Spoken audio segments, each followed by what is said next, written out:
L'éditorial du matin, c'est une réflexion sur l'actualité brûlante, des développements importants, des sujets d'ALIA et d'intégration. C'est tous les matins sur Studio Kalita.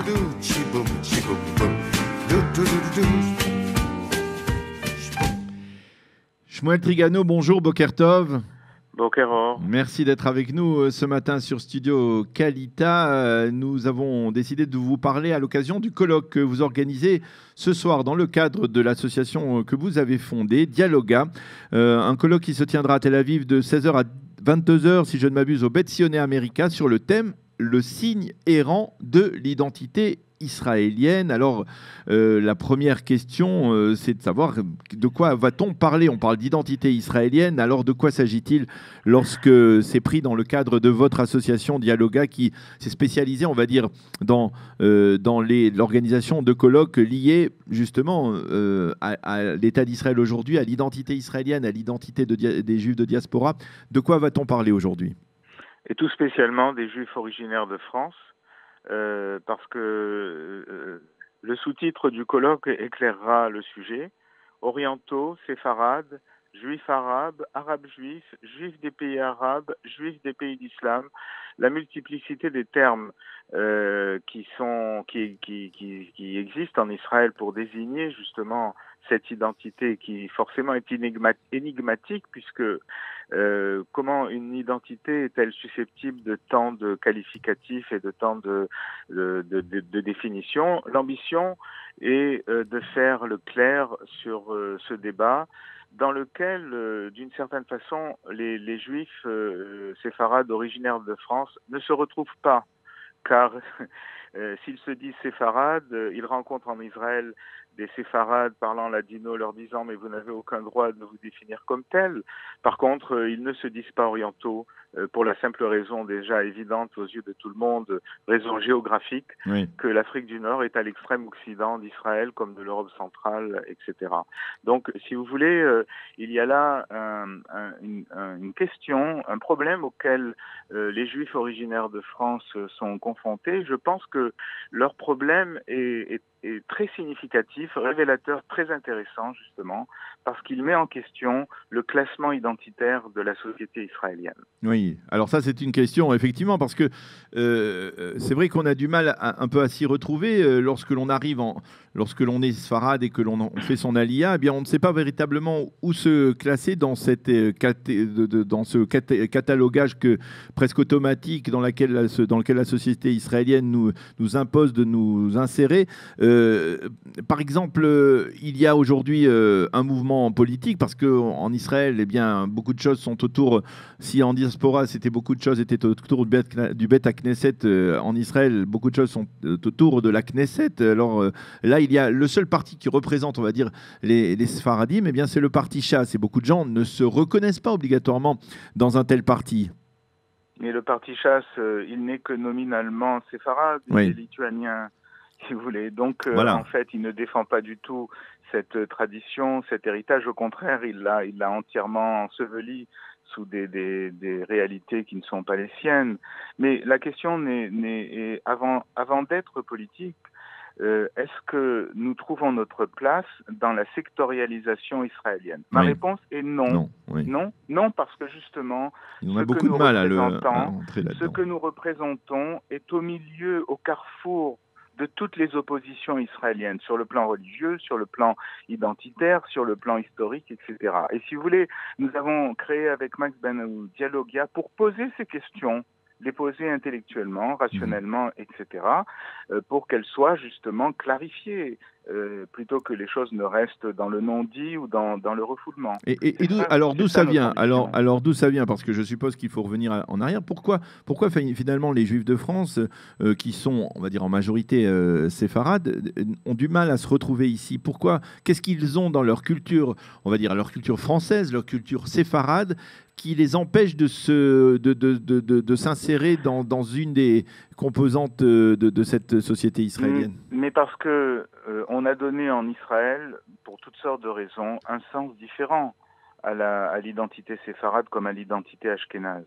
Au départ, séfarade ashkénaze ne désigne aucunement une origine ethnique, mais une modalité de la halakha. La halakha dure, et la halakha flexible, si vous voulez. Mmh. Et il y a donc toutes sortes d'écrits à ce propos. Et donc, jamais les séfarades ne se sont définis eux-mêmes comme Edot Amisrar, c'est-à-dire les communautés, les ethnies de l'Orient. C'est le nom qui leur a été donné en Israël. De même, la définition orientaux, c'est d'Israël qu'elle vient. Et donc, en fait, je soutiens l'idée que cette définition est problématique. Elle aurait été donnée par l'establishment à l'époque, l'établissement ashkénaze du Yishuv, puis des dirigeants, on va dire, hégémoniques de l'État d'Israël. Bon, vous savez, c'est vrai que tout le monde parle d'hégémonie en Israël aujourd'hui. À l'époque. Hein. Mais même aujourd'hui. Même aujourd'hui. C'est très complexe. Il y a des discours extrêmement radicaux. Vous avez le sentiment que les choses n'ont pas changé, vous qui avez vécu en Israël il y a bien longtemps, qui vous êtes réinstallé ici il y a 2 ans, vous n'avez pas le sentiment que les choses ont changé par rapport au monde séfarade? Écoutez, ce qui a changé, c'est un multiculturalisme, mais il y a aussi des formes d'expression séfarade dévoyées, c'est-à-dire qui n'ont plus rien à voir, ni avec la tradition juive, ni le peuple d'Israël, ni rien du tout. Comme quoi, par exemple? Écoutez, il y a une version, par exemple, de l'arabité des séfarades, qui est une invention pure et simple. Ils ont parlé arabe, ils ont parlé français, ils ont parlé espagnol, ils ont parlé italien, etc. Et donc, il y a des définitions qui ont rompu les amarres avec le peuple juif. Car je soutiens l'idée que la question séfarade nous ouvre un chemin pour comprendre le problème de l'identification du nouvel Israël. Et donc, y compris du monde ashkénaze. Et donc, les définitions en cours sont plutôt pathétiques dans la mesure où nous avons là une jeune génération qui n'a pas connu ce que nous avons connu. Bon, j'ai un certain âge et j'ai connu l'ancien monde d'Afrique du Nord, la France, Israël, etc. Et qui donc essayent de se retrouver dans leur identification, mais elle est défaillante à mes yeux. Elle est défaillante puisque justement, elle s'éloigne à la fois du judaïsme, du peuple juif, de cette tradition que leurs ancêtres ont porté eux-mêmes. Et donc là, il y a le problème de l'identification des séfarades, c'est le problème de l'identification juive dans l'État d'Israël. Et donc, il y a là tout un travail considérable. Bon, j'ai tenté de le commencer déjà en français et en France, mais je vois à mon retour en Israël que, bon, il y a quelques modifications sur le plan des formes, mais pas sur le plan du fond. Voilà. Il faudrait vous dire aussi que ce colloque est l'objet d'un véritable lynchage sur les réseaux sociaux. Ah bon? Pourquoi? Oui, un lynchage lancé par un des intervenants invités qui s'est plaint sur son mur, comme on dit, de ce qu'il n'y ait pas suffisamment de femmes. Ah. Et à partir de là, il y a un déferlement d'accusations, d'exclusion des femmes séfarades, etc. Bon, là aussi, c'est des mœurs auxquelles nous ne sommes pas habitués en France. Ça vient des États-Unis en ligne directe. L'objectif dans ce colloque, c'était de traiter un sujet, c'est pas de choisir des sexes différents. Oui. Et donc, si vous voulez, mais je perçois aussi. Alors vous nous avez donné, vous nous avez suscité une certaine curiosité, peut-être d'aller voir ce qui se passe sur les réseaux sociaux. Mais puisque vous parlez des intervenants, vous pouvez nous donner une fourchette, en tout cas une partie des intervenants qui seront présents ce soir. Oui, David Bannon, Erez Bitton, Gabriel Ben Simchon, Daniel Ben Simon, Rafi Israeli, etc., etc. Donc, si vous voulez, le colloque a subi une modification dans son programme du fait justement de la menace pesant sur certains qui se sont retirés. Oui. Et donc, c'est véritablement une expérience intéressante, si j'ose dire, mais éprouvante aussi, sur ce plan-là, de voir comment les choses se passent dans le débat israélien et médiatique. Je suppose, puisqu'il y a Erez Bitton, que l'on parlera en particulier aussi de la commission qu'il a présidée et qui a tenté d'insérer, on va dire, dans les programmes scolaires l'histoire du judaïsme séfarade de manière plus intense. Oui, mais c'est pas tant ça son sujet, c'est de réfléchir aux conséquences de la venue des Juifs de France récente en Israël sur le combat identitaire oriental. Donc, c'est la réflexion, si vous voulez, des deux dimensions de cette rencontre qui est le sujet de son intervention.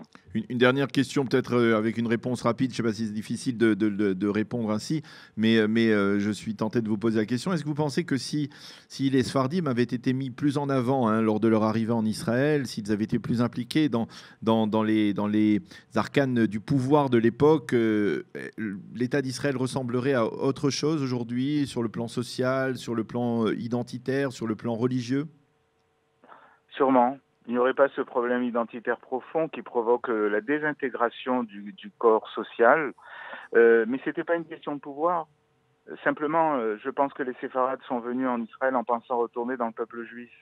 Et là, ils se sont redécouverts dans un cadre idéologique. Ils voulaient créer un homme nouveau, abandonner le judaïsme, rompre avec la diaspora, etc. Et je crois que c'est ce choc-là qui n'a pas été digéré d'une certaine façon et qui a connu des métastases, j'ose dire, sur ce plan-là. Mais également des antidotes aussi ces dernières années. On peut dire qu'il y a quand même quelques changements de ce point de vue-là. Il y a quelques changements. Là, dans quelques jours, on devra célébrer le jour du souvenir des réfugiés juifs du monde arabe. Oui. Il y a le rapport Bitton.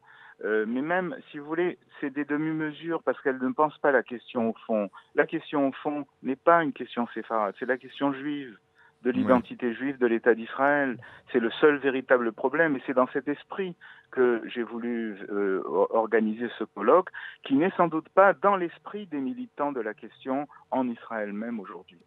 Eh bien, professeur Shmuel Trigano, vous nous avez donné envie de suivre ce colloque. Donc, je répète qu'il se tiendra aujourd'hui, dimanche 19 novembre, de 16h à 22h au Bet Sioné America, Rechovi Ben Gvirol 26 à Tel Aviv. Il faut s'inscrire obligatoirement pour participer? Il faut s'inscrire, il reste encore peu de places. Alors, on s'inscrit, je crois, donc à contact. L'adresse mail, c'est contact @dialogia, dialogia.co.il. Donc, pour participer à ce colloque dont le thème est le signe errant de l'identité israélienne. Merci Shmuel Trigano d'avoir été avec nous ce matin et bonne chance pour ce colloque. À bientôt.